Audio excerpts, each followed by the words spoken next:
Tupac Shakur was more than a rap or a hip-hop musician. He was a poet, teacher, activist, movie star, and yes, a great lyricist. Even today, countless acts in hip-hop try to imitate his style.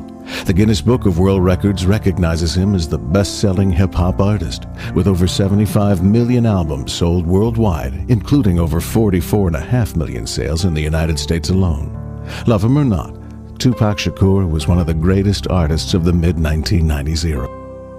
Something else important concerning Tupac was the way he died. He was shot to death in Las Vegas, and to this day, there have been no charges filed in relation to his death. His death remains one of the most notorious unsolved murders of the last 20 years. In 10 years, the Las Vegas police have claimed no new leads and consider the case to be ongoing. So the public has picked up the slack. Numerous stories have been printed, theories on who was to blame and why.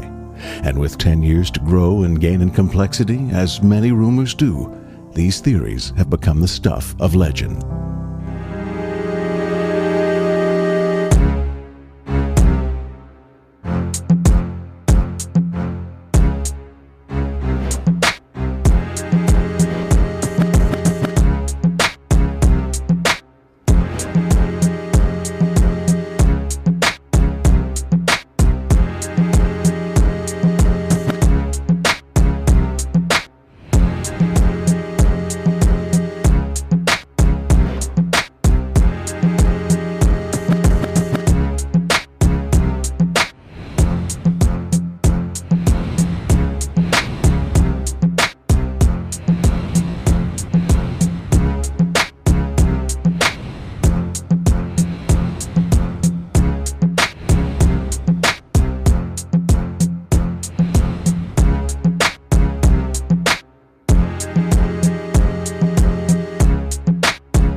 We have CSI Today, Cold Case, NCSI, all of these crime scene investigation television shows that are on.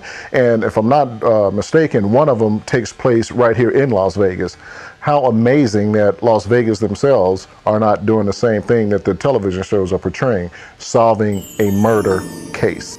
Occam, a 14th century teacher of logic, said, "All things being equal, the simplest solution tends to be the best one." In the case of Tupac, it turned out to be the truth. Stories of civil wars in the gang community, lone gunmen, and vengeance of a friend all make for great writing and drama. But in the case of Tupac, the simplest story fits all the elements. I'm coming forward with the information because someone asked me, and I was willing to tell them what I knew. No one in the past has ever asked me anything about Tupac, even though when you look at the MTV Music Award tapes, and when you look at his whole last week, you'll see me there. I was there in Vegas when he was shot. I was one of the first people to the hospital, but I was never interviewed by anyone. So I'm just coming forth now to set the record straight.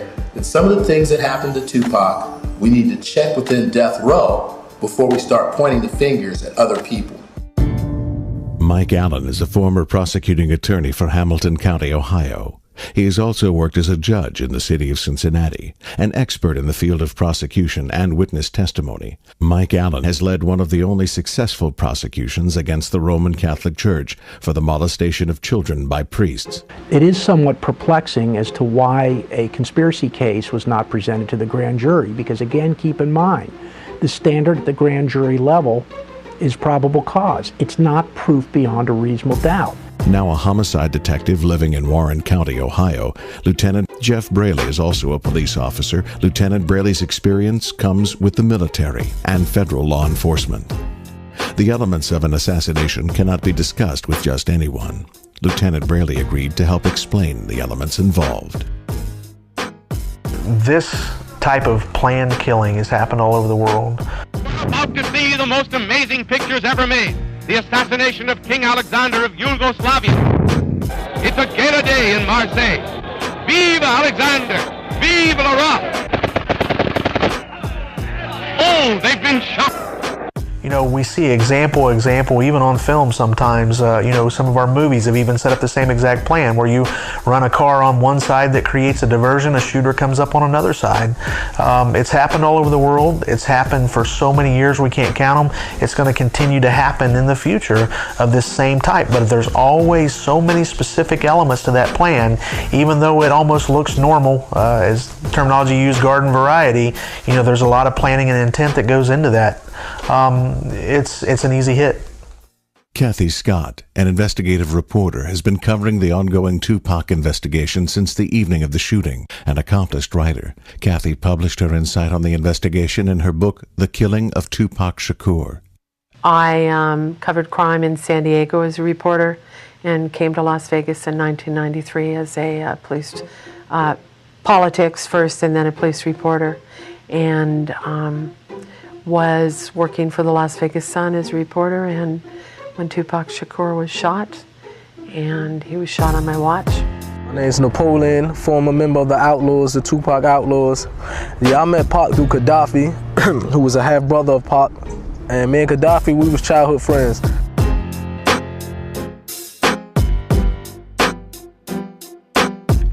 The guy could grab an audience, and he was becoming a spokesman for the black community. The guy could go into a room and light it up.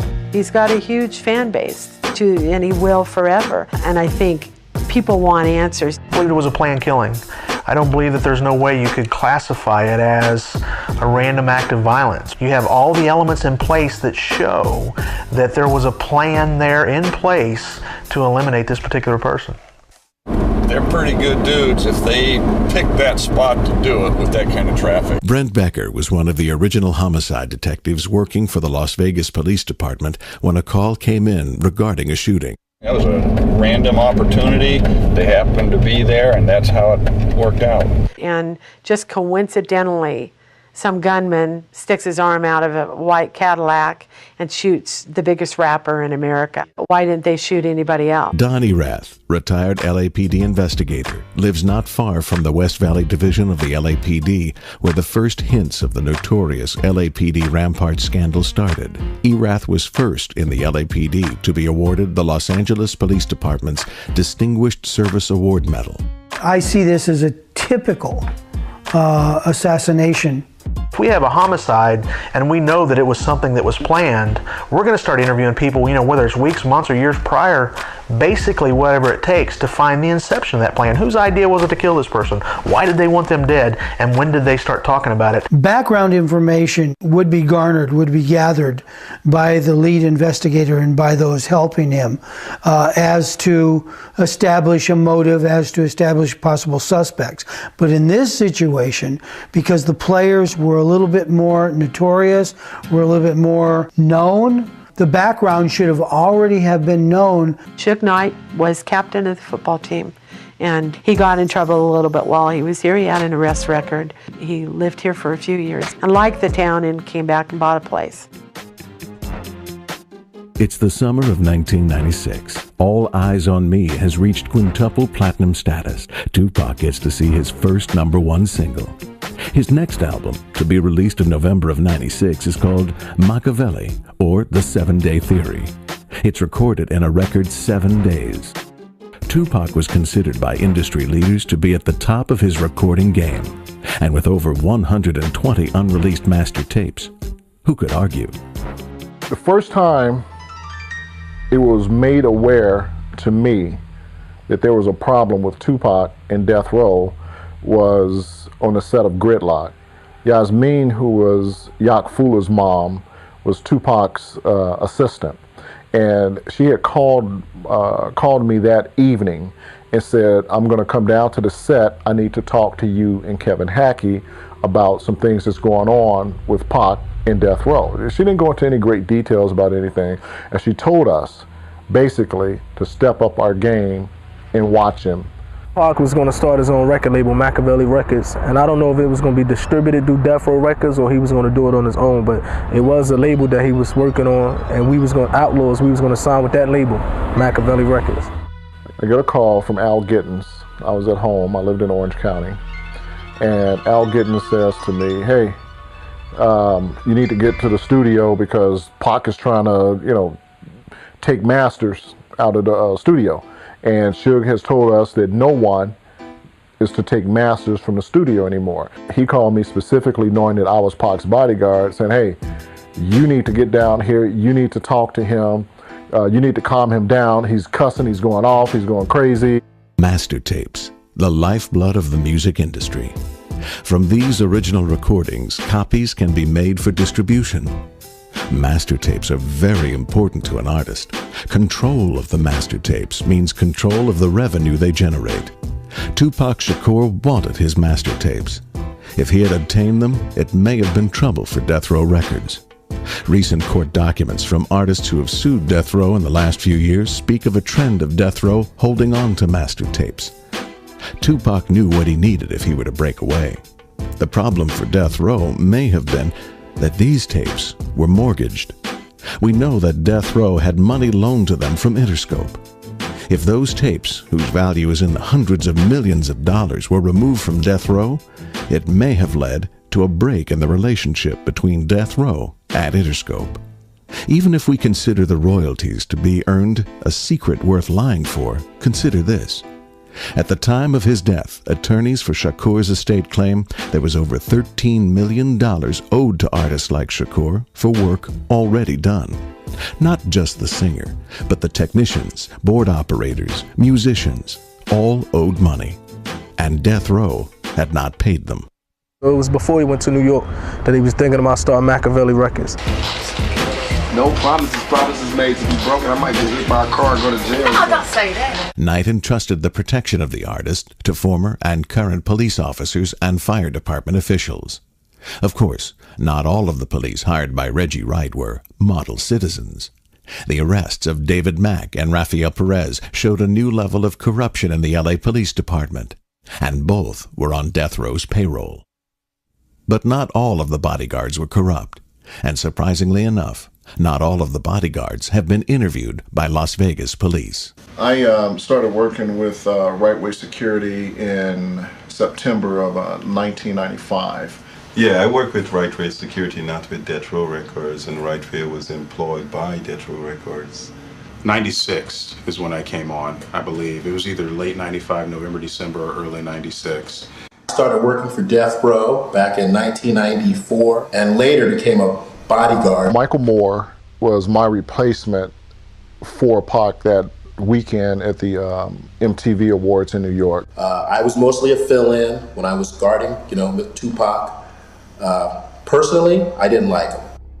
I was in a limo, me and Tupac, Outlaw Mortals. We were driving around in Harlem, and the radio came on with Snoop Dogg saying that he had no beef with New York, which sent Pac into a rage. And we immediately spun the limo around, and we went back to the hotel to confront Snoop. We couldn't find him, but we found Mr. Knight. Tupac was displeased about what had happened, and Mr. Knight was very upset, and they got to yelling at each other back and forth. They confronted each other, basically to a face-to-face. I did slide in between them and said, hey, you can't do this while I'm here, or I am gonna have to step out of the room.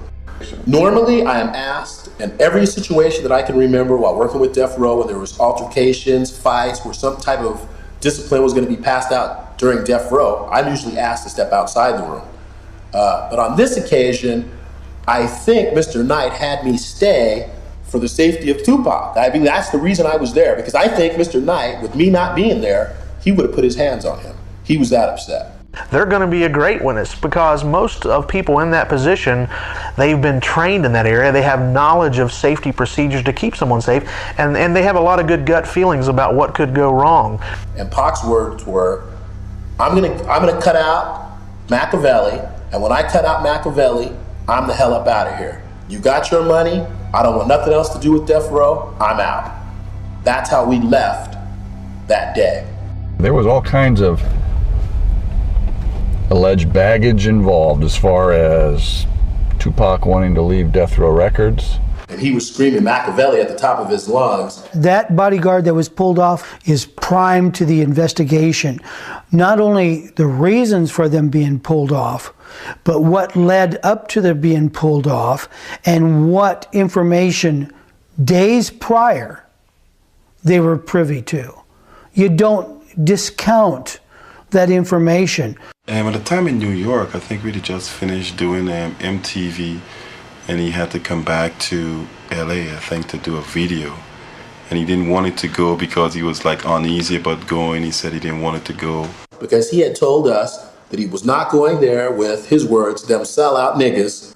I was told by another one of our security guards that was a bodyguard that he had escorted Pac to the airplane as they were leaving New York. And Tupac told him, specifically told him, that he was a dead man walking. The last thing he said to me prior to leaving was, he's not going to be in Vegas. I don't have to worry about him showing up, and don't worry about it because he won't be there. He didn't feel like he didn't want to go to Vegas. I don't even think he wanted to do the video. I think Tupac wanted to leave, and I don't think Death Row wanted him to go. Tupac was to attend the Mike Tyson-Bruce Seldon fight. I arrived at Las Vegas the day before Pac did on a Friday. September 6th, 1996. He did not want to go to Vegas. Matter of fact, he fought off going to Vegas all the way to the last second. And when I got there, I was surprised to see him there. We met at an attorney's house. George Kalisis. George Kalisis was the attorney for Club 662. Kalisis was a prominent attorney in Las Vegas, known for Clark County judges who owed him money. In fact, several cases that were represented by Kalisis's firm were awarded favorable decisions, and at no time did the judges make it known that they were in literal debt to Kalisis. And on the subject of not knowing, it was a common conception that Knight owned Club 662 when he did not. Like many of the death row legends, this is also a lie. Reggie asked me to ride with him to the meeting. I was actually going to ride with Michael Moore.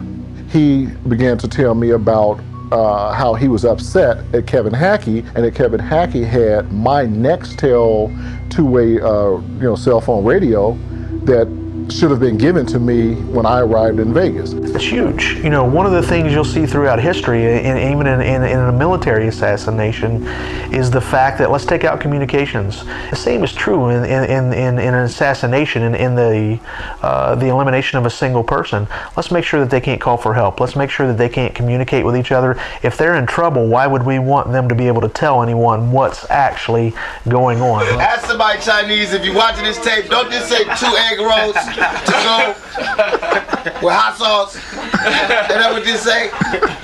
Niggas ain't Chinese, get Chinese letters like they been somewhere and shit. You ain't ever let them block, nigga. Let's isolate them, keep them away from their protection, take away their communication back to whoever can help them, isolate that victim. You're going to have a more successful mission. One cannot ignore the ability to communicate. We're in an instant communication era. And for a detective to ignore the possibility is, in my mind, ridiculous. George Kalisis called the meeting at the behest of Reggie Wright Jr. All of the bodyguards were there.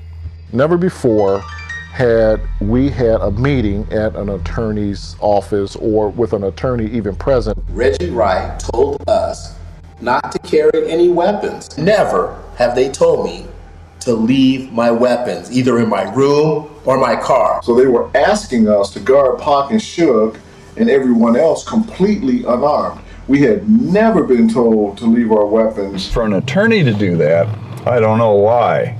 We had a meeting at Club 662, a security meeting, because for security we had on any given weekend that we were going to be in Las Vegas with all of the artists, and when they were going to be performing or we were going to be at a fight, there would be 23 security members from Right Way Security. So now I'm in a situation where I'm being asked to guard Pac without any weapons or a phone. Since I wasn't there to know what was said, I don't know what the reason was for it. If you cannot defend yourself, you're going to be an easier target for me. You know, if you're my intended victim and you carry a gun, I have to plan completely differently than if you did not. So if I can get you to be unaware of the danger, if I can get you not to carry the gun or have any personnel with you that are armed, you're that much of an easier victim and an easier hit. That's a great part of the plan if you could accomplish that, to get rid of any firearms, because as the hitter, as the shooter, as the planner, you're protecting yourself. It was a special meeting. He was called in to be at his office on a Saturday to meet with all of us. Why would I leave my weapons in a vehicle or in the hotel room and I'm personally guarding Pac in one of the most hottest places to be? And what that's going to make it is a bodyguarding incident where you would be, only thing you would have on you is your person. And Michael Moore made the, biggest, hoorah about the weapons. I informed Reggie that I wasn't taking my weapon off for no one. My gun did not belong to Right Way. It was my personal gun, and I was going to carry it, and that's what I did. Metropolitan Police in Las Vegas were on Suge Knight's payroll that night, moonlighting. And I would think that those guys who were hired by Suge and were with him that night would have been interviewed by the police. But I mean, maybe they know something. Everywhere you went, there was like this tightness that nobody wanted to, it was almost like people were afraid to talk about the case. I mean, there was a weird sort of ring around the investigation that was tough to penetrate. I don't own, and none of the other bodyguards own, the security company. So when you're given a directive to do something, you have to follow it. And if you don't, possibly you could have, cost you your job. So if Reggie owns the security company and he tells us what we need to do, then we need to do it. I think maybe Pac became a little bit bigger on security once he fell in love with Frank Alexander. If I tell, like, Frankie to call you and then you Frankie, say... is that what you said? Yeah. Frankie? Yeah, tell Frankie to call me. Frankie, you call me when she tells you to call me Frankie. Why? What's that? Frankie goes to Hollywood. Hey, yo, Frankie. Frankie! Yo, Frankie! How do you record this fool? What? Y'all call him Frankie? Nah, we gonna call him Frankie. Only our family call me that, shit forever now. What y'all call him? Frankie. Now we call him Frankie. Yo, Frankie, we got him, y'all. Frankie Knuckles. Frankie Knuckles up in this mother. No, Frankie Knuckles. No, what I just saw. What y'all call him? For real, straight up. For real. Frank. Oh. But now the E sound real, actually, because Frank a little extra sexy and too sexy for some sleeves.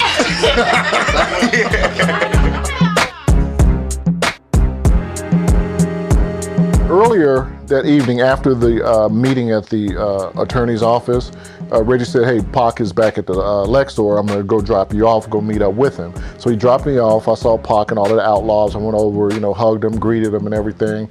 And, Pac said, hey, Big Frank, how was your vacation, man? I was like, it's cool, man, So he had been gambling. He was actually shooting craps at the Lex store. We had a dinner meeting, make that a lunch meeting. And thank God it's Fridays, I believe. In Las Vegas, prior to the fight starting, and I was told that I'd be taken off Tupac's security. You put Tupac at risk when you remove one bodyguard and say, hey Frank, you handle him. So for most of the day, all this went on, and Tupac did not have a clue that's what we were doing. I was a little upset that I was taken off of him, and I got into a little argument with Reggie Wright at lunch over it. He said, Mike, I'm putting Frank back on him, and I'm taking you back off. And I said, Reggie, that part doesn't make sense. Why not leave me and Frank on Tupac? And he said, Michael Moore, do what you're told. I'm gonna put you at Club 662, and you're gonna handle the security along with Al Giddens at the club. And, Pac is Pac. He said, hey, let's go. And we go, where are we going? He goes, we're gonna go over to the MGM. And I'm like, well, are we gonna get a cab or how are we gonna get over there? He goes, no, we're gonna walk over there. It's plenty of times he was alone without a bodyguard. We walked in the malls without bodyguards. Pac was that type of guy, He wasn't always relying on a bodyguard. He wasn't like that. I think the reason they removed me from Tupac This was because I was one of the few people that wouldn't buy into not carrying your weapon. And during no part of that day did I take my weapon off. And Mr. Wright knew that. So they removed me off Tupac so there wouldn't be a weapon there. So Michael Moore, myself, and all of the outlaws with Tupac walked from the Lexor to the MGM. During our conversation on the way back from the MGM Grand, I explained to Tupac that Mr. Wright was taking me off of him earlier that day. He was a little upset. He made a couple phone calls. We get to the MGM, again, he goes to a crap table, and the MGM was a little bit, more crowded that evening while he was gambling. He was gambling, he was, winning, he was doing good, and Pac said to me, go over, call Reggie, and find out what time Suge wants to meet to go into the fight. Tupac asked me to go make the call. I didn't have a radio, I couldn't contact Reggie, so I had to go to a landline phone. So I go to call. As I went to call on a landline phone, I came back to the table, and they were all gone. During our conversation on the way back from the MGM Grand, I explained to Tupac that Mr. Wright was taking me off of him earlier that day. And I walked him all the way to his room. So I'm walking all over the MGM looking for him before I could even realize he isn't even in the building. And I explained he's a real impatient person. I walked him to his room, and my understanding was he was supposed to wait there until other security got to him. I get back over to the Lexor, and I'm looking all around for him. I'm on his phone, calling, trying to find him, and Pac walks up behind me. I'm like, Pac, where you been, man? I'm looking all over for you guys over at the MGM. He was like, oh, we walked back over here. I was ready to go. So I went to my room, and that was actually the last. I didn't have no knowledge he was downstairs in the lobby until Frank Alexander called me and said, hey, Mike, why is Tupac down here? And I even believe on the phone, I explained to Frank, even then, I am not on Tupac. I kept trying to say that the only person that was assigned to Tupac at that time was Frank Alexander. We had an issue with our clothes. Me and Frank had on short pants that day. We needed to change our clothes to get into the right clothes for the fight. But there was some problems there because with me not really being on Tupac, the person who really needed to change his clothes was Frank. So I called Michael Moore on the house phone and said, hey, get back down here because Pac is, getting ready to want to, take off and everything, and he's upset about Reggie. Have you talked to Reggie? So we let Frank go change his clothes while I waited. Then Frank changed his clothes, came back and picked up on Pac, and then I went back to my room. To this day, I believe that Tupac was under the impression that I was going to be going to the MGM Grand with him.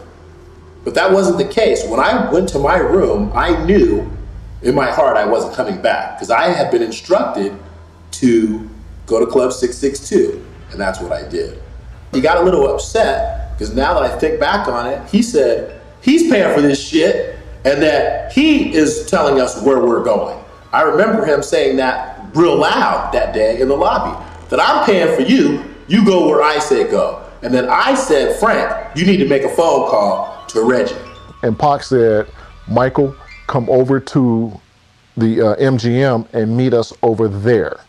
Tupac even called Reggie and had Frank get in touch with Reggie to find out where Michael Moore was at. So the problem was festering, and I knew something wasn't right. So when I went to my hotel room, I told Tim Williams, something is not right here, Tim.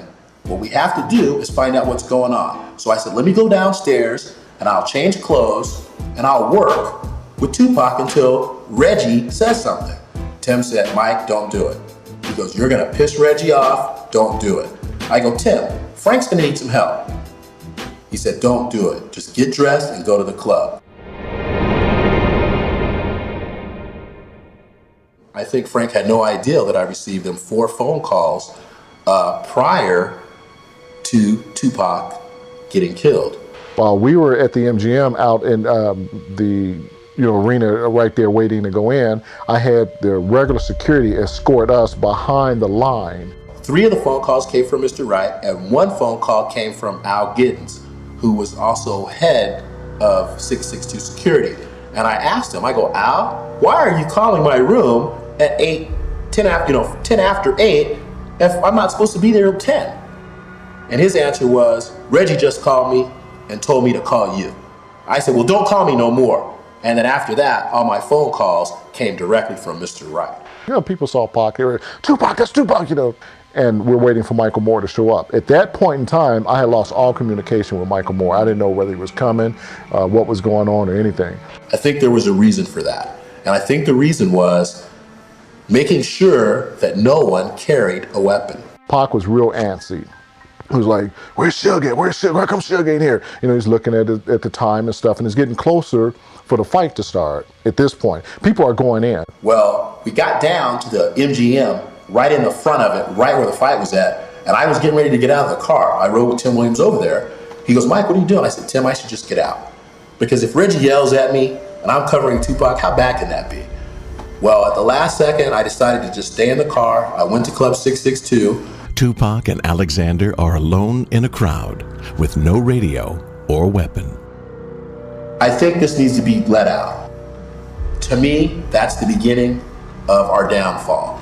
Suge got there with a couple of people that was with him, whoever it was that had the tickets, and we went in to the fight right as the national anthem was playing. Tupac was to attend the Mike Tyson-Bruce Seldon fight, Vegas's 22nd highest earning fight of all time. The Tyson fight ended in 109 seconds.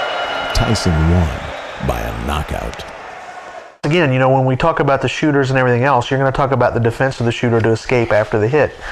Now, that defense of that shooter doesn't take place just when the hit occurs. It takes place afterwards too.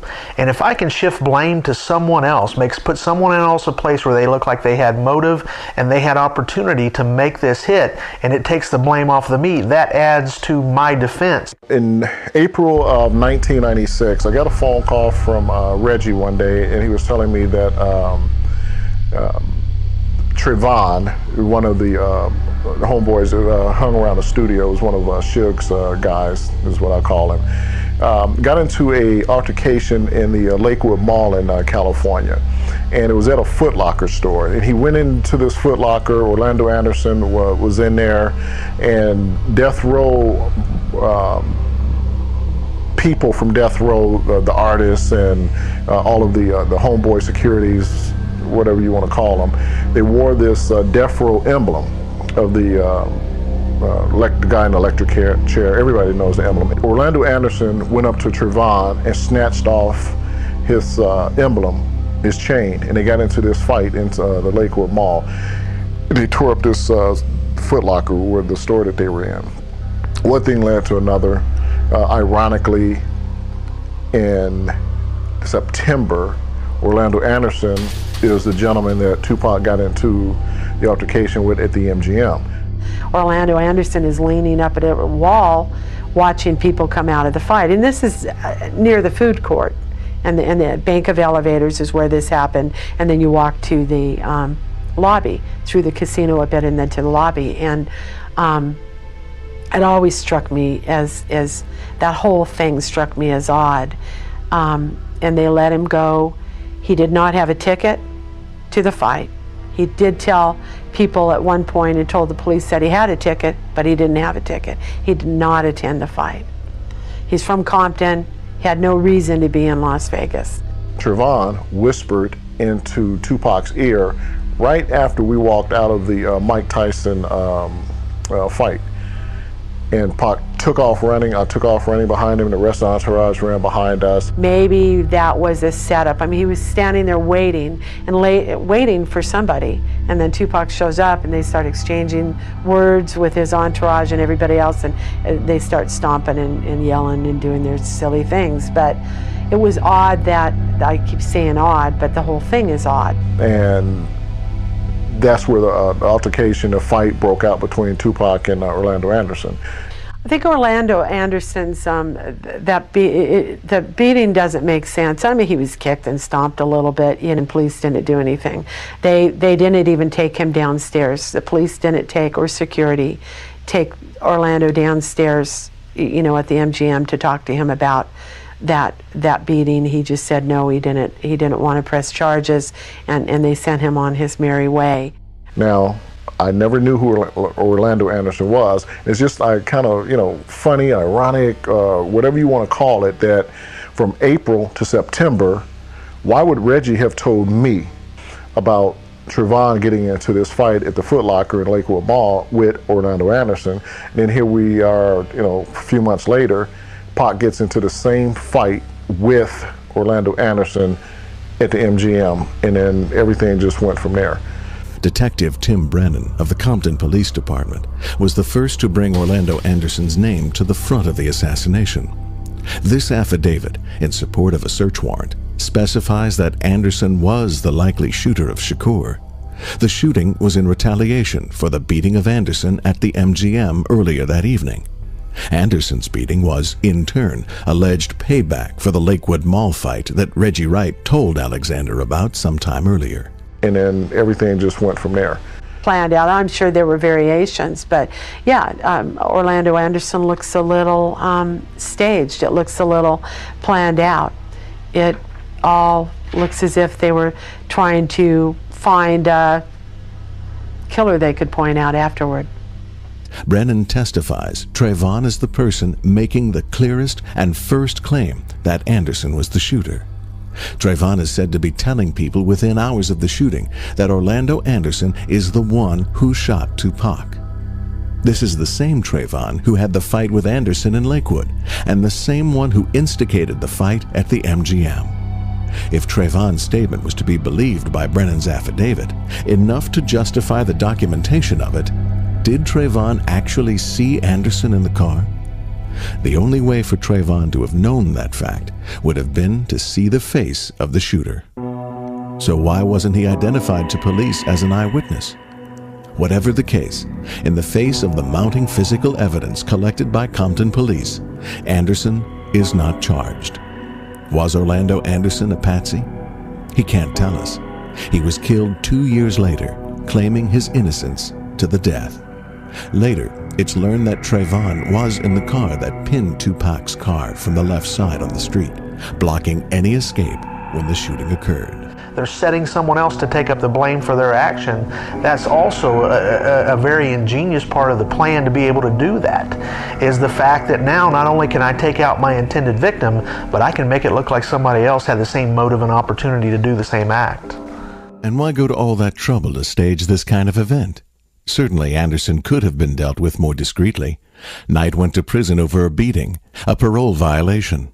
But in the poker game of crime, 9 years beats life. It also plays towards setting up the final alibi and cover story.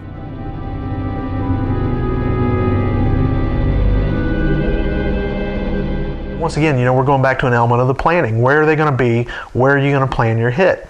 Now, you're going to look for an optimum target. I mean, you're going to look for the perfect place, and you're going to make sure that that victim travels across that place. You're not going to want it to be where there's just throngs of public or cars, or where you can't get close or things such that. You're going to want it maybe to be a little bit more isolated, or you're going to want it to be an exact place to give you maximum exposure for a shot.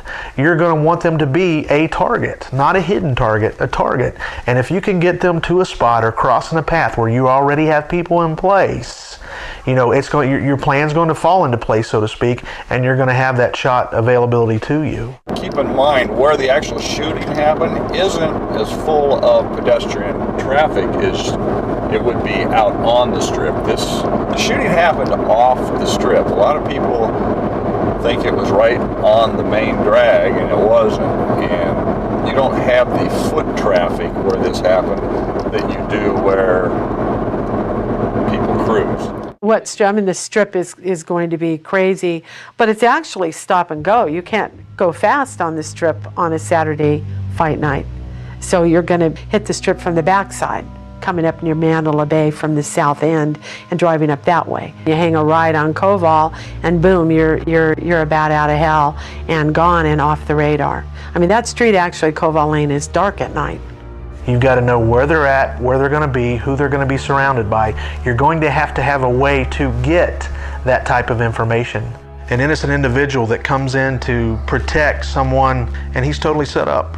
His communications are denied, his weapons are denied. Frank was set up. We went to Suge Knight's home first. Suge changed clothes. After that, we're driving back from where he lived at in Green Valley in Las Vegas. We're going down Las Vegas Boulevard. Another crucial part of your planning is going to be whether or not your victim is aware that he's in danger. If your victim is aware that he's in danger, he's going to make sure that his defense perimeter is there, that his defense is in place. If he's not aware that he's in danger, his guard's going to be let down a little. As we're going down the strip, just before we got to Tropicana, a couple of bicycle cops stopped Suge. He opened up his trunk and there was nothing in there. It was a brand new car. He got back in the car. We proceeded to go down to Flamingo. We turned right on Flamingo. As we turned right and we're sitting at the light on Flamingo of Flamingo and Koval, the white Cadillac then pulled up and the arm came out and fired the rounds from the back of the BMW into the side of the BMW, hitting Tupac. Well, looking at the diagram and considering that we have a stoplight and we have an entourage, which is not good for security. I would say that if this car were not in the lead car, that would still give the middle car an avenue of escape. Then you have the car with the person in it, and then you have their backup. What also I see is this car in the left-hand turn lane, or to the left of the entourage. Obviously, there was talk about 4 young ladies in a car and that were talked to. Again, they were evasive. They didn't want to say anything much at the time. This appears to be blocking the middle car from pulling over in case of emergency or case of accident. But I'll tell you what, this happens all the time in the Middle East, and this is typical of your assassinations in Colombia, your assassinations in some other countries, to where the car targeted is blocked in from going left because the other car that pulls up to the right completes the quadrant, completes the silhouette of blocking the middle car in. There's no place for the middle car to go. The middle car is blocked in by the lead car, is blocked in by the car to the left, and is finally blocked in by the right car, which appears to be the shooter in this incident. When I saw the white Cadillac pulling up to Tupac and Suge, you know, I mean, it was no different than any other car that was going to come up to a red light and, stop. Only thing different about the Cadillac pulling up is that I noticed that it was getting a little bit closer to the car. No alarm, because there was, other cars pulling up to him and, Tupac, the groupie kind of situation. It's obvious that its intent is to block the middle car from going forward, this car from left, and then finally the shooter to the right. It was sitting duck. Sitting duck. Sitting duck.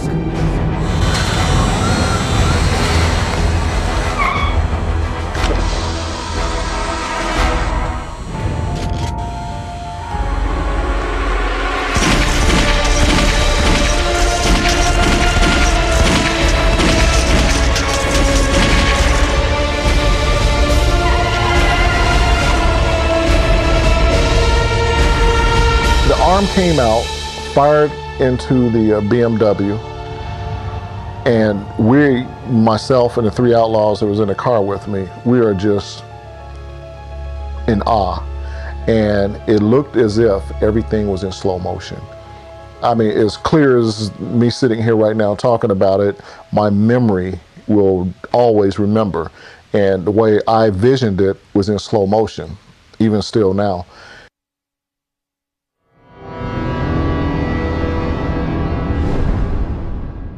While I was working at 662, I heard something over the Nextels that we all carried for security. And what I heard was, got him. No, that's news to me. The only phones I know of, I think, are all through AT&T. These radios that we keep talking about, the Nextel telephones, two-way radios, they had pretty much just come into play. Because originally, all we had were the, regular radios. Just the radio itself. And probably closer to around the time of us coming out to Las Vegas, around the time frame of Pac being killed. I would say that those Nextel phone radios had just come into play for right-way security. There was only, it's a guess, there was probably only 4 or 5 of them. Okay, but it was enough to go around to the people that mattered that should have had them. The Nextel information is news. The Voice was definitely one of our security that works directly for Mr. Knight. Michael Moore, the night that Tupac was shot, after being taken off of Tupac with me, went back over to Club 662. Maybe the police should have concentrated more on death row, the Nextel phone bills, and other things that could have helped them investigate it more in depth. I would definitely look more at death row than I would look at Mr. Anderson. And that's from what I've gathered when I was at New York, what I heard Pac tell Suge Knight, and what I heard over that radio that night after the shots were fired. They got word that Tupac and Suge had been shot. So Michael was with Reggie and they went to the hospital together. And Michael talks about hearing something over the radio. Well, he would have heard it over Reggie's radio because he wouldn't have had a radio that night. Right before me and Mr. Wright got in the vehicle to go get to the hospital, someone else came on the radio and said, hey, don't say nothing over the radio. That communication, however obtained, either through search warrant or otherwise, needs to be gathered, because how can you tell a conspiracy if you don't have the conspirators and you don't have the communication between the people that are actually running the conspiracy? You've got to know a timeline of the individual who is your target. You've got to know where they're at, where they're going to be, who they're going to be surrounded by. And the second thing is, following that timeline, knowing when there is, you're going to have to plan according to that. Mr. Wright and I were talking about what had happened, and I just clearly heard somebody say, don't say that over the radio. But the person who said it was not Homeboy Security, nor was it one of our security guards. It was, to me, would be like a stranger. Someone, and the person that said that was Caucasian, definitely not African American. Nextel sold a push-to-talk feature, which was essentially a walkie-talkie over a cell phone line. With it, conversations could be transmitted via speakerphone. This was how Moore heard the conversation on Wright's cell phone. But was this a random broadcast meant for a wider audience, with Moore and Wright only passive listeners? That's possible now. But what about in 1996? We asked the Sprint Nextel Corporation to comment on the ability to communicate with a group on the push-to-talk feature. My name is Jack Flans. I'm a communications manager for Sprint Nextel. Group talk for the push-to-talk product was not available in 1996 as it is now. So if a Nextel radio broadcast had to be a point-to-point conversation, and Moore hears the message over Wright's Nextel, then only one conclusion remains. Someone with immediate knowledge of the kill called Wright directly.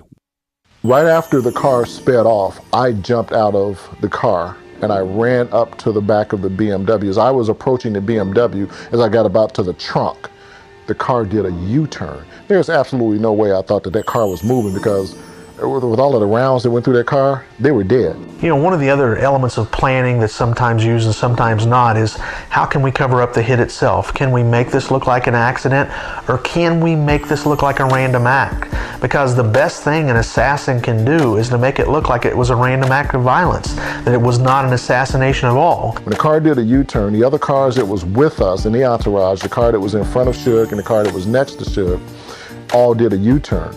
2 bike cops who were in the parking garage right above, on the second floor of the parking garage above the shooting, hear bang, bang, bang.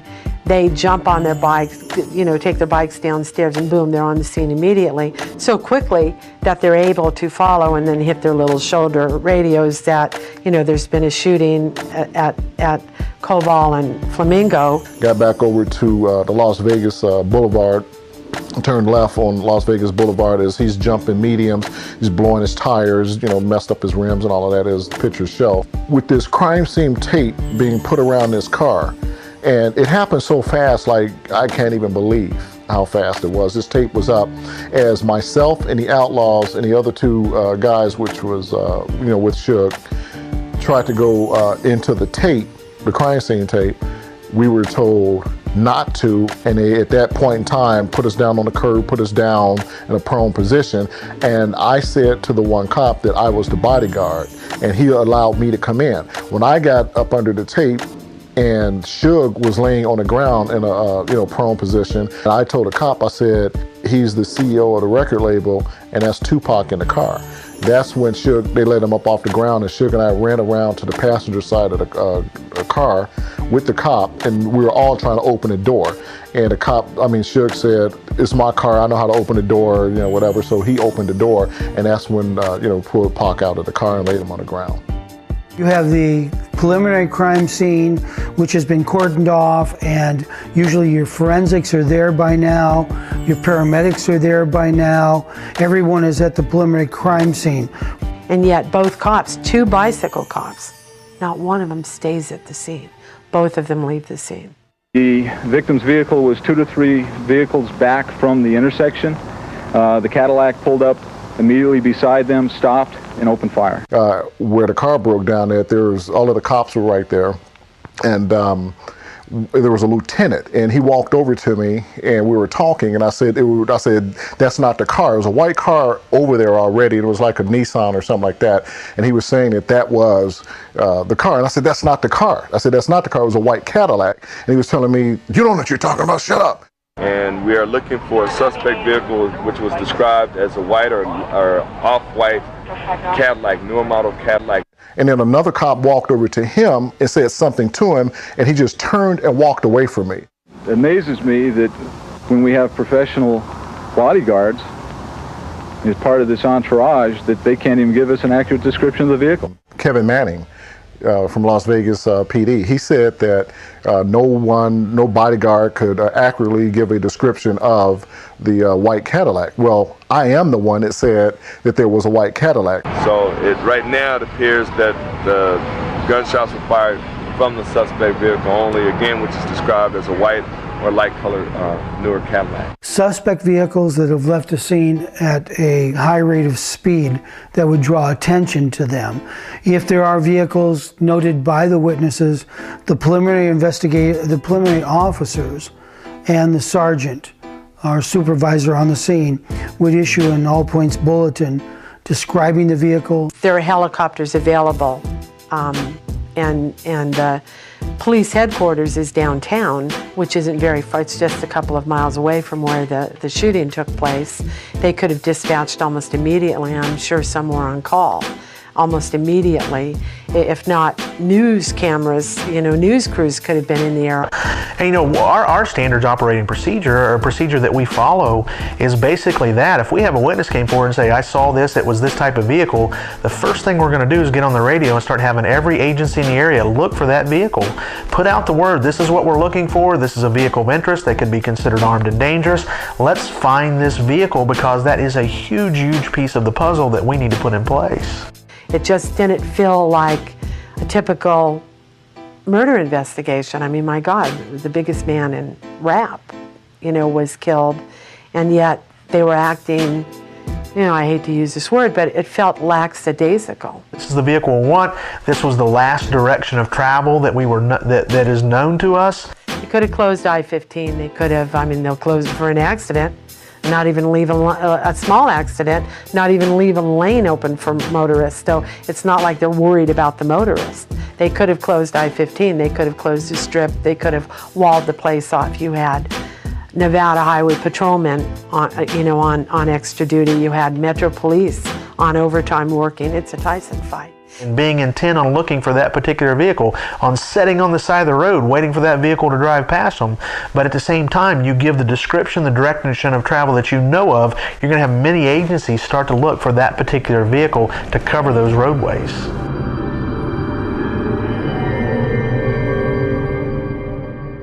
At state line, the Nevada Highway Patrol has an office that's manned.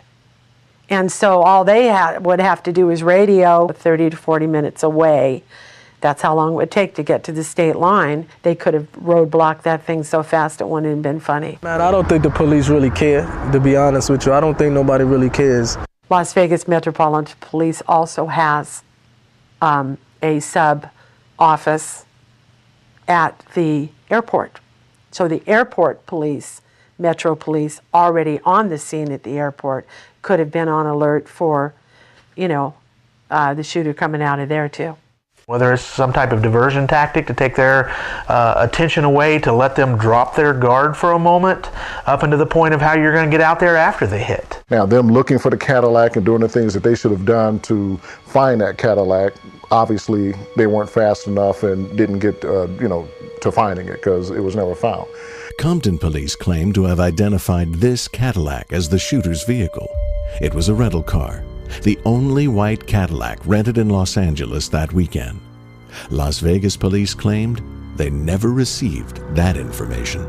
Because obviously, you gotta understand, I came into this cold. In fact, I was woke up to go do the investigation. The protocol for the preliminary investigators at a crime scene are to gather as many witnesses as possible. If a witness is not cooperative, then they should be placed under arrest for that moment as a material witness or hindering an investigation of a police officer. Those guys are sitting right next to each other and they're talking to each other.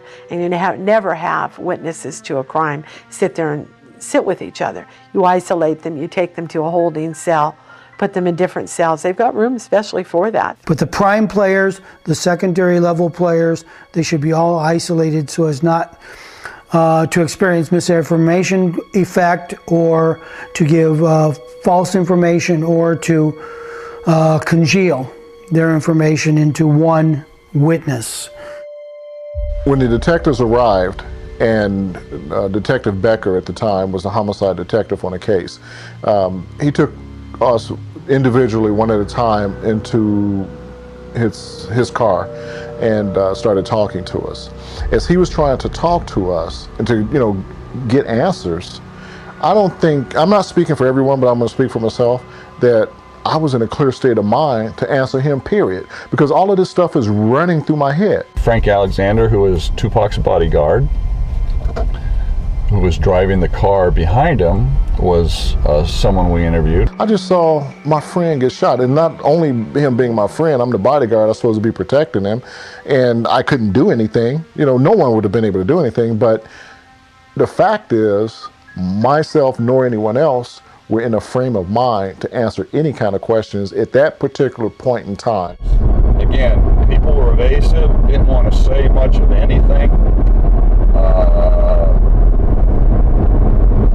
They didn't see anything. They aren't going to, they aren't telling us everything that they know. And it was basically the police talking as if they were at the mercy of the people who were witnesses to the case. That, oh well, they won't talk to us, and Suge Knight won't talk to us. We haven't talked to him yet. He won't return our calls. I was never interviewed by any of the police agencies, the FBI, nor Las Vegas PD, and I found that to be a little strange because for the last week I was with Tupac and I didn't get a single question from anyone about what I thought, what my theory was on what happened, nor about the Nextel phones where I had heard the conversation that said, got him. No interviews. This is my first any kind of interview.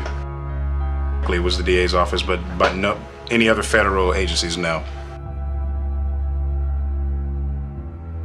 These people should be isolated and transported, whether they wanted to or not, to the police station because they're material witnesses. He's going to have to make some very difficult choices. One of those difficult choices, does he want to put his freedom on the line not to cooperate? In other words, are we going to have to take him into custody for obstructing an investigation? We're going to need to take him back and do what we need to do to interview him. Bodyguards, because of their association and close association to whom they're guarding, they're privy to things being said, things being seen that they may normally keep to themselves, but in this situation could actually lead to an identification of a suspect or suspects. So bodyguards are a prime source of information. So I don't know how you can say, how the police can say that that's not cooperation when they weren't even approached. They're just sitting in the waiting room. And if they're willing to give information, then a detective who neglects going for that information is losing a lot of valuable leads in this type of investigation. I was there in Vegas when he was shot. It doesn't matter whether you're bodyguards or you're a housemaid or you're a butler, you're privy to information, which is crucial, and you may keep it to yourself, but at a certain juncture, these things become paramount, these things become crucial. The conversations that are overheard, the conversations that are had, need to come forward. Because this was the first time I ever dealt with any kind of music industry case like this, and it was a learning curve for me as far as how everything was done, and it was very confusing to me how things were kind of just done haphazardly.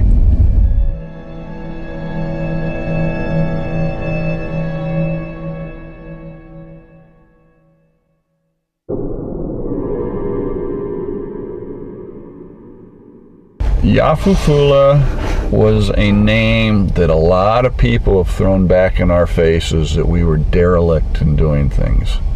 Yafufula was interviewed the night of the shooting. Yafufula gave a statement. People say we never interviewed him. He was interviewed. And the big thing is everybody says that he said he could identify the shooter. No, he did not. He never said that to us. He said he might be able to identify the driver. That is what he said.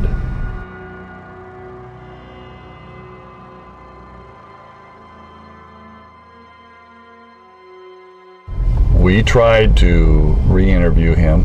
The problem was, this is a big country. People go wherever, you know, we don't have tracking devices on them. So we have to depend on people that we know we can get in touch with to try and reach out to them.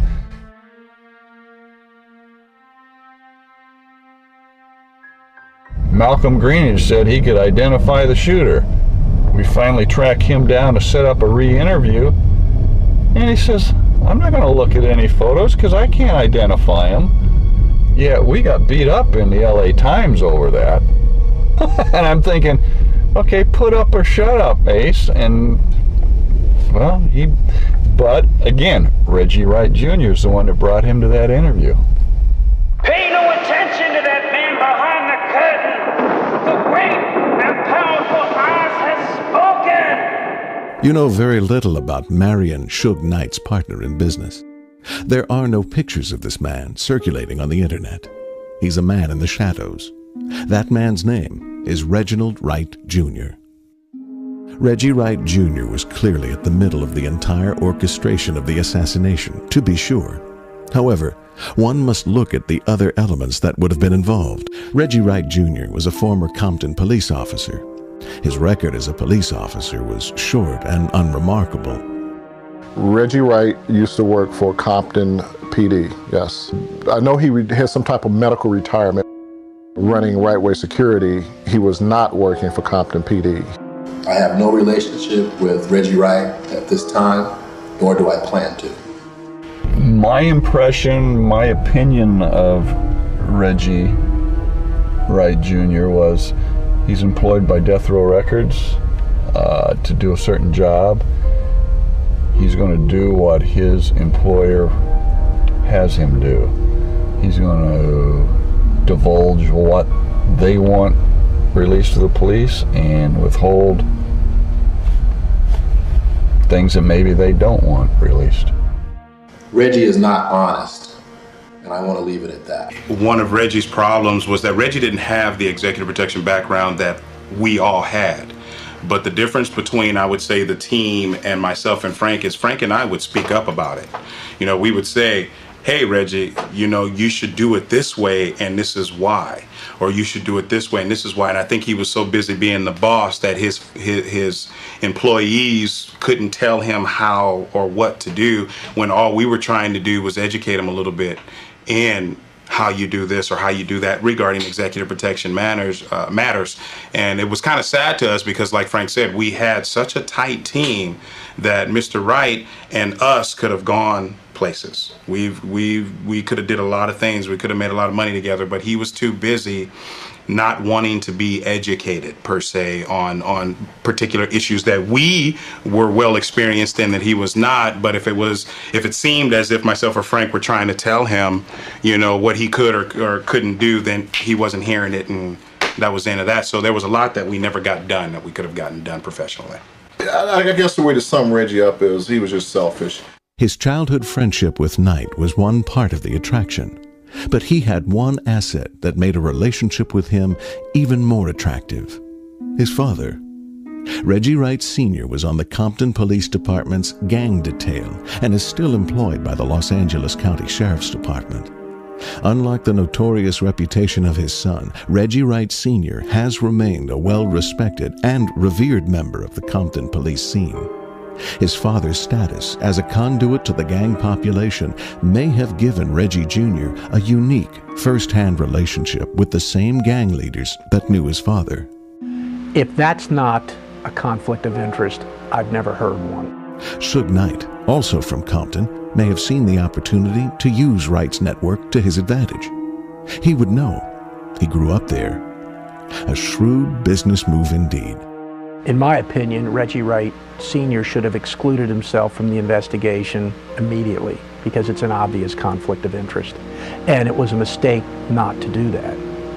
The fact that Reggie Wright Sr. and Reggie Wright Jr. are involved in this case, in my mind at least, creates a classic conflict of interest. And it's something that anyone looking at this case, I think, should be aware of. I was told that normally Tupac wore body armor in public. He wasn't doing that, and the way it was put to me is that I guess he was told not to wear it. Now, I don't know why. Could Reggie Wright make that sort of call and use death row resources for that effort? Apparently so. In these court documents, we learn that Wright was not only the acting general manager for death row, but was also agent of record for death row records. You're suing a corporation, at least in the state of Ohio, and I think just about every other jurisdiction, you have to have some person to serve process on, and that person, again, in the state of Ohio, is someone that's designated, and the record is on file at the Secretary of State's office as to the person who the service would be placed upon. These lawsuit transcripts also show that Wright had the authority of managing witnesses and financial arrangements on Knight's behalf.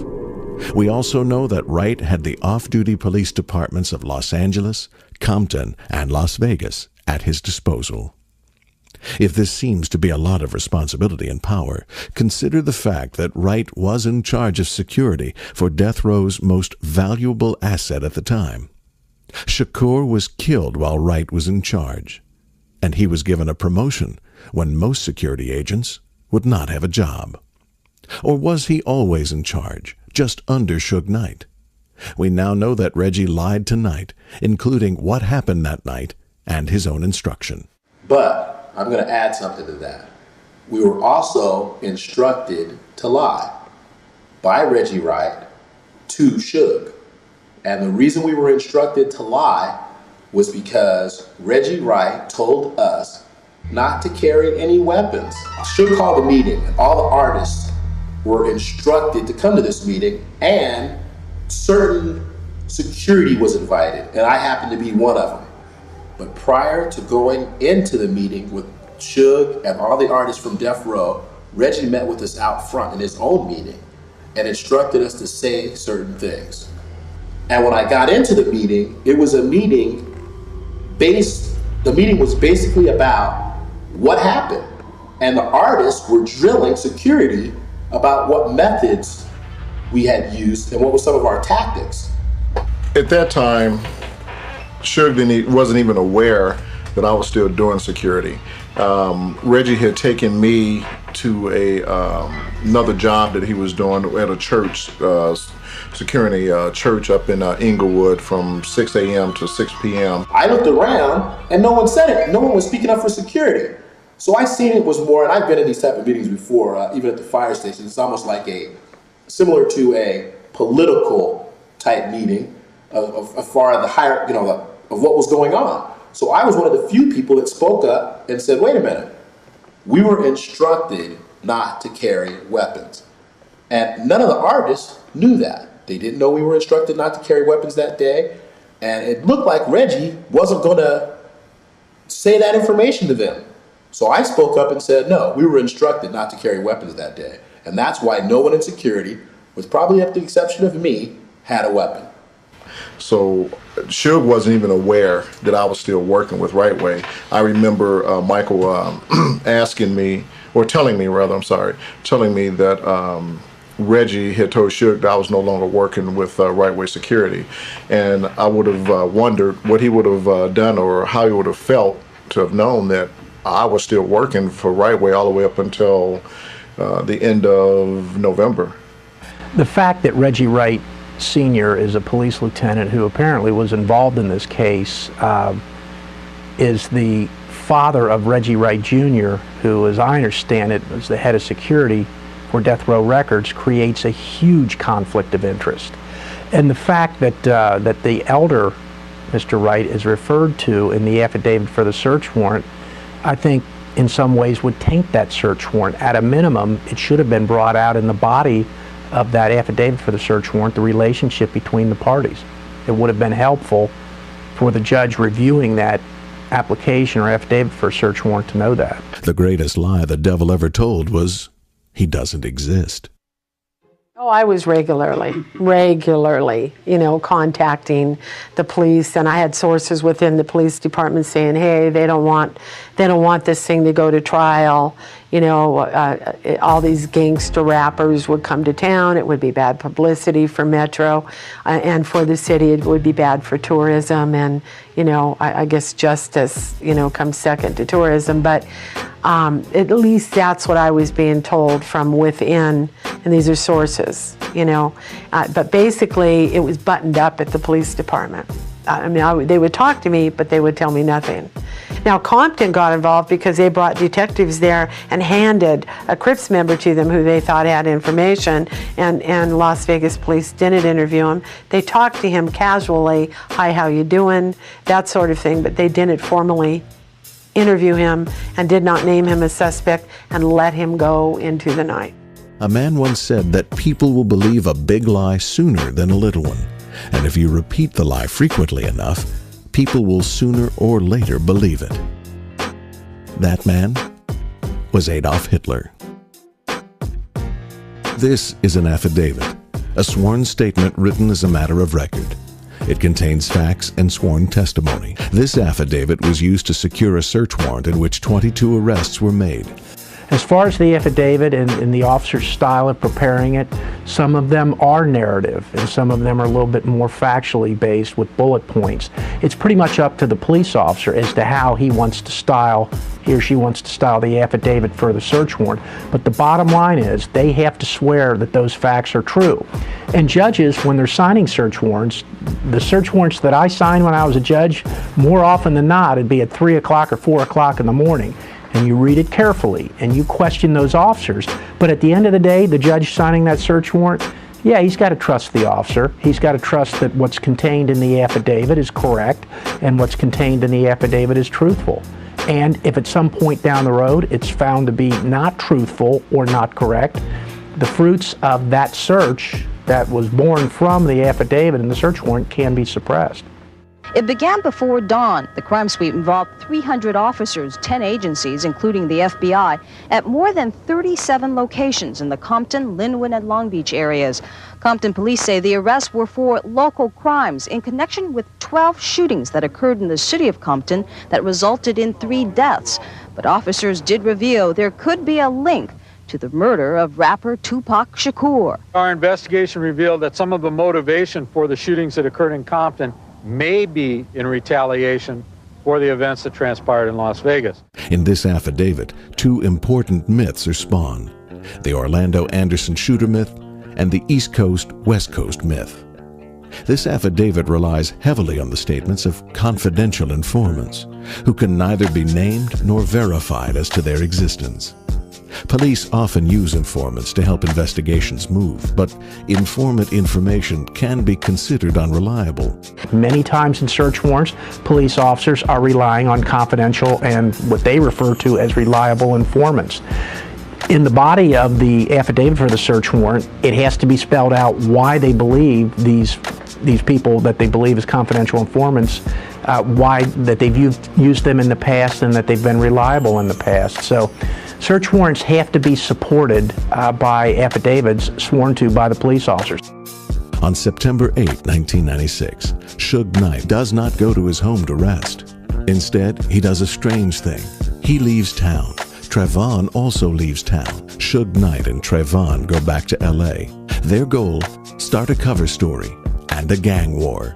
Unless the story's written to try to get, if somebody else is driving it, someone who's behind the murder is driving the story and feeding this over to the LA Times to steer the investigation in another direction. It wasn't only the Compton police that were interested in the identity of Anderson. Somehow, Anderson was pegged by someone to not only be the shooter, but a shooter with rival gang affiliations different from that of Shakur and Death Row. This caused a gang conflict to flare right after the shooting. 5 people died and 11 others were wounded in shootings, all started by a rumor. On September 11, 1996, Knight returns to Las Vegas, but not without Compton police, recovering a mysterious duffel bag with Southwest Airlines tags on it, some guns, and a box of .40 caliber shells. The bag did not belong to Orlando Anderson, and it takes a bit of logic jumping to make any connection to Anderson at all, save the unknown and unverifiable confidential informants. Prosecuting cases where confidential informants are involved is always a difficult process because courts will bend over backwards, judges will bend over backwards to protect the identity of those informants. In some cases, on a specified showing, the identity of the informant can be revealed, but informants, whether you agree with the concept of using them or not, are in this day and age a very big part of the system, and judges will bend over backwards to protect their identity so police officers can use them in the future. But from a prosecutor's point of view, it can be problematic. Brennan goes on to mention that on September 16, 1996, there was a meeting between Compton police and Las Vegas detectives. Eager to share what they have found and their likely suspect, they learn that a .40 caliber shell was found at the shooting scene. They also learn that the weapon was thought to be a Glock. Within 3 days, Compton PD wins the informant lottery, finding an informant who just so happens to know that Orlando Anderson had a Glock 40. Now remember, there was no mention of a Glock in the cache of weapons recovered from that mysterious duffel bag. Now, there were so many holes in this story. I always say the truth makes sense. Other things don't make sense, and you can find holes, and that thing was just rife with holes. If you take Trayvon's credibility away as an eyewitness, what is there? Enough inflammatory statements to incite a gang war. With enough disinformation, the waters were decidedly muddy, giving Knight a great cover story to use when he returned to Vegas to meet with the detectives.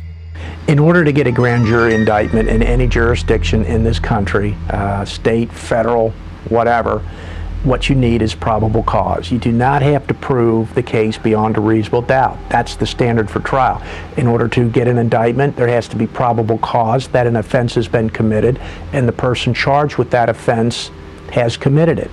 It's not that high of a standard. It's certainly not proof beyond a reasonable doubt.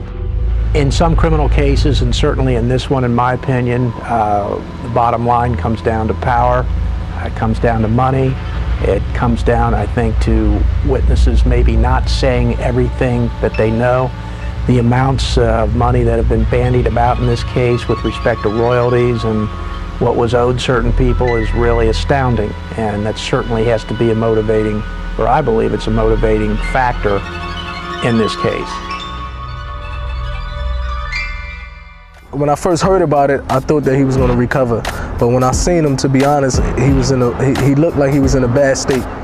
Sergeant Manning told me that, yes, young black men get killed. I believe that's a direct quote from my book, The Killing of Tupac Shakur.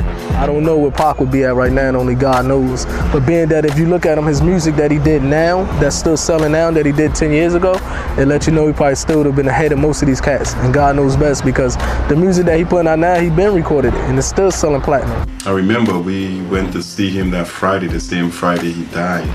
And we went to visit him in Vegas at the hospital, and about, I guess it was about 1 o'clock that day. And myself and a couple other people, we went in to visit him, and he was just laying there and just helpless. And kissed him on his forehead, and it was cold. And after then, by the time we got on the road to come to LA, he was already dead. I mean, I just messed my whole day up. And the people that I was with too, we felt very sad, because we thought that for some reason he was going to make it, but he didn't. So it's a verse in the Quran where God said, if you take one soul, O son of Adam, if you take one soul unjustly, it's as if you killed the whole humanity. And if you save one life, it's as if you saved the whole humanity. You know, murdered, yes. Assassinated, absolutely. You know, and he just didn't deserve to die like that. He really didn't. It matters to me because of the relationship that I had with him and the things that he did for my family, from the kindness and the goodness of his heart. You know, and I just really, you know, I really appreciate everything that he did, and I guess that's my love for him. And if you can go back and work the case and talk to people in the past, I mean, there are bodyguards who were never interviewed, who the police could go back to it. I mean, police are so proud of themselves when they open up an investigation and 20 years later they solve the case. It was a haze. It was like a dark cloud that was just sort of over the organization, if you will, for less of a word. Tupac was loved by all of his colleagues, and he was loved by his security staff. So for his death to come about the way it did, unfortunately and sadly, things kind of slowed down. Yeah, I mean, you know, people were mourning. People were mourning him. Other witnesses, though, who have since ended up deceased, you know, that we attempted to talk to that night, refused to talk to us. McDonald didn't have anything he wanted to say to us. Now he's dead. People that we talked to during an investigation in California, they're dead. I mean, yeah, a lot of people have died that were directly or indirectly linked to this investigation. So we would try to get in touch with people, and you'd have to go through death row records or whomever to try and locate them. And we tried to reach out to re-interview Yafu Fula through death row records, death row attorneys. And we kept getting the runaround, yeah, we'll get you in touch with him. Yes, we'll do this. Yes, we'll do that. There are new investigators here in Las Vegas that are actively working the investigation. I know that for a fact. When I was a judge, if I would have found out that police officers misrepresented or lied in a search warrant, I would have taken immediate action. I think the first thing I would have done would be to talk to the prosecuting attorney about a prosecution against those officers for perjury or some related offense. Let the grand jury decide. That's the way our system works. It's a group of citizens who decide whether a case should be prosecuted. And again, based upon what I've seen, I think it's a case that should be presented to a grand jury. I never did get over it. I think the only person I talked to about it was Frank. And to this day, I believe that gotcha was inside the organization and not out. The story of Tupac Shakur is a story that does not have a happy ending yet. It may never have one. The actions of Wright, either with or without Knight's knowledge, put an end to one of the most talented artists in that decade. Wright was directly in the middle of it, well beyond the act of negligence. And even when Wright and company tried to manufacture the gang rivalry and the Orlando Anderson stories, to their credit, the Las Vegas police didn't buy them. The story's much simpler than that. It's the story of a big lie. A lie to Tupac on how much money he had. A lie to the public on who killed Tupac. And a lie as to who's responsible for the death of Tupac. The man behind the curtain. But in my death, because we all are going to die, and that's the facts of life, when I stand before God, I believe that our lives are replayed for us. And at that point in time, because Pac was a part of my life, it will be revealed to me who killed Tupac. New witnesses and facts have been put forth. These facts were offered to media and to the Vegas Police Department. Both refused them. It's now your turn. No matter what you believed about this man, no human being deserved what happened. We hope you'll ask for those who care to get involved and help put this matter to justice. Or let this be your child. Our lives begin to end the day that we become silent about the things that matter.